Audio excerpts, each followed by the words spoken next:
Hello and welcome, this is Medvedev from RoboPop and this is Jean-Francois, our oldest customer in the USA. What is the name of your company? Popped in Las Vegas. We're a gourmet popcorn store in Las Vegas.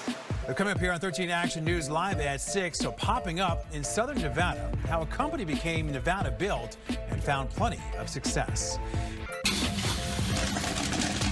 Popcorn can't really be defined as fine dining, but that is exactly the world Jean-Francois Chavanel comes from. We all from a culinary background. We were working in fine dining restaurants. My whole family were like, what are you doing? A popcorn what store? No, they don't understand. It was certainly the right move to make. More than 10 years later, Popped has been cranking out all kinds of flavors with customers across the country, including a Broadway theater and Las Vegas casino resort.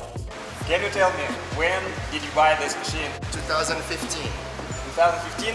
It's the time we don't have any physical persistence in the USA. Why did you buy this machine from some Russian company? Well, we were looking for air popper, so to have an automated system, and I found this machine online, and it was a good opportunity, and it's a great machine, and we've been using it for 6 years, and that machine really helped us go to the next stage. It's fully automated. We don't have to worry about anything, and for us, we were able to, get where we are today because of a machine like that. So yeah, we really love the product. Right now we're making the service process. We have to fix some heater elements. We have these parts in stock. Other parts we have to order from the Moscow, but still, the serviceman is here, not far from you. Thank you.